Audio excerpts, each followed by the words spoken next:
बिस्मिल्लाहिर्रहमानिर्रहीम। आज का व्लॉग शुरू करते हैं। तो आज सुबह सुबह ही जनाब डाकुओं से मेरी झड़प हो गई, तो थोड़ी सी छीना झपटी हुई उनके साथ, लेकिन एक अल्लाह का शुक्र है कि बच बचा हो गया। तो बाकी मैं कनार रोड पे सुबह सुबह ही निकला हूँ घर से, तकरीबन 5:45 के करीब। तो बाकी सारा कुछ कनाल पे मैं जाके दिखाता हूँ जी आपको। तो जिस तरह ही मैं सुबह 6 बजे तकरीबन 5:45 घर से निकला हूँ जौहर टाउन से, तो मैं जैसे ही कनाल रोड पे इंटर हुआ जिन्ना हॉस्पिटल की तरफ से, तो जिन्ना हॉस्पिटल मैंने क्रॉस जैसे ही किया है, तो आगे जनाब जैसे ही मैं पहुंचा हूं कनार रोड के ऊपर, तो एक सिक्योरिटी गार्ड खड़ा हुआ था। मैंने उसको लिफ्ट दे दी। तो जब लिफ्ट दी तो वो मेरे पीछे बैठ गया। तो आगे मैं जनाब जब तकरीबन मैंने उससे पूछा कहाँ जाना है, तो उसने कहा जी मैंने मार रोड पे जाना है। मैंने कहा चलो ठीक है, मैंने बिठा लिया, बुज़ुर्ग आदमी थे। तो जब आगे मैं तकरीबन गार्डन टाउन के करीब आया हूँ, तो एक आदमी खड़ा है 125 के ऊपर। काला लिबास उसने पहना हुआ है, काली शर्ट है, काली पैंट है, और नंबर 125 का मुझे नहीं पता, मैंने तो उसे इतने गौर से देखा नहीं है, लेकिन वो पीछे मुड़ के देख रहा था खड़ा करके 125 एक कोने में, जिस तरह यहाँ लगाया हो तो वापस देख रहा हो। तो वो यही देख रहा था कि अगर कोई बंदा किसको मैं टारगेट करूं। तो उसने जब देखा मुझे आते हुए कि इसकी जेब में आगे मोबाइल भी है, पर्स भी है, तो उसने जनाब आगे से मेरा पीछा करना शुरू कर दिया। तो मैं भी काफ़ी स्पीड में था वैसे तो जैसे ही मैंने गार्डन टाउन का पुल क्रॉस किया है, तो वो पीछे लग गया मेरे, और बंदा 125 पे था, और हाइट उसकी तकरीबन 5 फुट कोई 8-9-10 इंच के करीब थी। तो उसका माथा चौड़ा था, बाल छोटे छोटे थे, और ना इतना दुबला था ना इतना मोटा था, लेकिन कद ठीक था। तो अगर कानून हरकत में आए तो वो कैमरों की मदद से पकड़ा भी जा सकता है। तो उसने मेरा पीछा करना शुरू कर दिया, और जब मैं काफ़ी आगे आ गया हूँ इचरे पुल के करीब, तो मैं थोड़ा सा इतना रास्ता नीचे था, निचली साइड की तरफ के मोटरसाइकिल गुजर जाए, तो वो नीचे से बड़ी स्पीड से आया है, और उसने यूं ही मेरी ना जेब में हाथ मारा, मोबाइल निकालने की कोशिश की, लेकिन मैंने हाथ यूं दबाया ना, तो मोबाइल गिर गया सड़क के दरमियान में ही। लेकिन है कि वो बंदा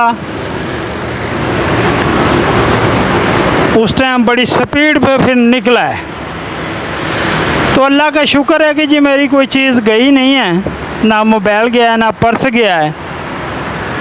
तो फिर मैं नीचे उतरा हूँ, तो उसके पास 125 था, मेरे पास वो एक छकड़ा सी थी, लेकिन वो उसका ताक़ब नहीं कर सकता था मैं।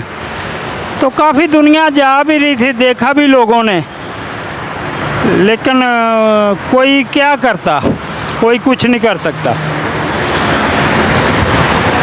तो खैर ये अल्लाह का शुक्र है कि अल्लाह ने किसी भी नुकसान से महफूज रखा।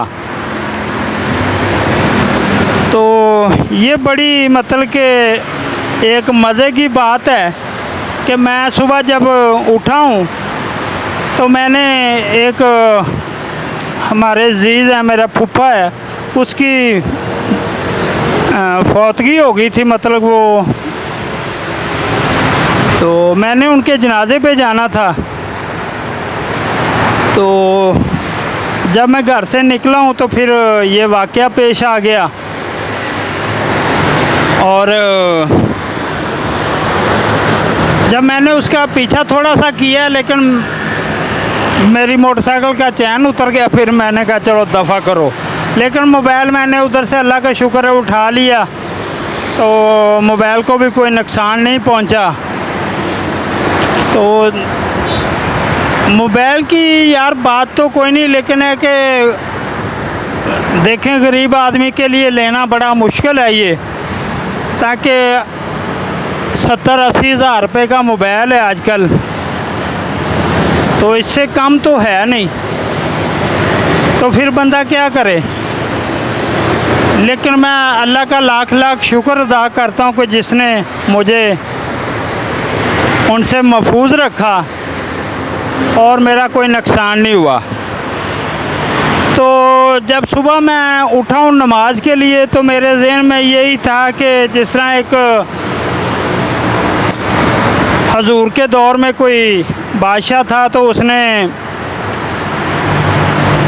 एक बंदे को ऑर्डर किया कि यार इसका आप इसको ले जाएं बाहर, इसका सर कलम कर दें।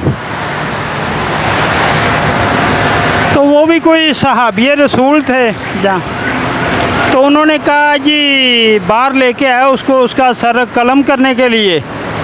तो उसने कहा कि आपने नमाज पढ़ी है, सुबह की फजर की नमाज पढ़ी है? उसने कहा मैं पढ़ी हूँ। तो उसने कहा फिर आप तो अल्लाह की हिफाजत में हैं, तो इस तरह करें आप भाग जाएं, मैं खुद ही जवाब दे रहा हूँ। तो जब वो वापस आए तो उन्होंने पूछा हाँ भाई उसका सर कलम कर दिया? तो उसने कहा नहीं जी, उसने सुबह फजर की नमाज पढ़ी थी। तो मैंने पूछा फजर की नमाज आपने पढ़ी है सुबह की? तो उसने कहा जी मैंने फजर की नमाज सुबह पढ़ी है। तो इसलिए हजूर वो अल्लाह की हिफाजत में थे, तो इसलिए मैंने उनको छोड़ दिया। तो उन्होंने कहा मुझे भी यही उम्मीद थी आपसे। तो इसी तरह जब अल्लाह ताला की आप इबादत करते हैं और सुबह की उठ के नमाज़ पढ़ते हैं तो आप अल्लाह की हिफाजत में आ जाते हैं, तो फिर आपको कोई चीज़ नुकसान नहीं पहुंचा सकती। तो कोशिश किया करें यार, सुबह की नमाज़ पढ़ा करें। तो ये नमाज की बदौलत है कि मेरा कोई सुबह नुकसान नहीं हुआ। तो ये मैं अल्लाह ताला का लाख लाख शुक्र करता हूँ उसका। तो लेकिन है कि ऐसे लोगों को, ज़लील आदमियों को पकड़ना चाहिए, उनका ताक़ब करना चाहिए और उनको सख्त से सख्त सज़ा देनी चाहिए। तो जिस तरह हर रोड के ऊपर कैमरे लगे हुए हैं तो वो आदमी पकड़ा जा सकता है, उसका मैंने हुलिया बता दिया है।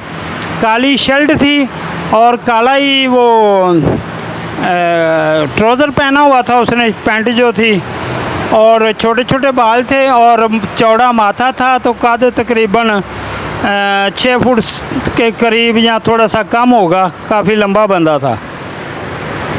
तो ऐसे लोगों को पकड़ के इकरार वाकई की सज़ा देनी चाहिए।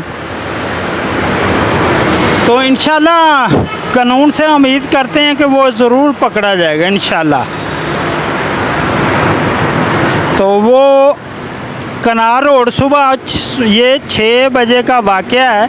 तो जब मैं उधर से तकरीबन गार्डन टाउन से, वो पीछे लगा है गार्डन टाउन वाले पुल से और कनार रोड के ऊपर, और आगे जनाब जे इछरे वाले पुल क्रॉस करते ही उसने मुझे टारगेट किया और उसने मेरा मोबाइल छीनने की कोशिश की, लेकिन शुक्र है अल्लाह का मोबाइल वो पीछे से मोटरसाइकिल पे स्पीड से आते हुए उसने हाथ मारा है और मोबाइल उसके हाथ में नहीं आया, नीचे गिर गया। तो ये अल्लाह का बड़ा शुक्र अदा करता हूँ, अल्लाह तेरा लाख लाख शुक्र है। तो इसी तरह शक तो हो जाता है उस आदमी पे, मुझे उसी टाइम शक हो गया था जब उसने देख रहा था घूर घूर के। तो लेकिन मैंने कहा पता नहीं ऐसे किसी को देख रहा है, तो हुलिया बता दिया कैमरे में, वो कनार रोड पे फिर सीधा ही गया। कैमरों में तो आ गया होगा, लेकिन वो कानून चाहे तो उसे पकड़ सकता है। तो इसी के साथ व्लॉग का करते हैं एंड। वीडियो अच्छी लगी हो तो लाइक शेयर सब्सक्राइब ज़रूर करें। अल्लाह हाफिज़।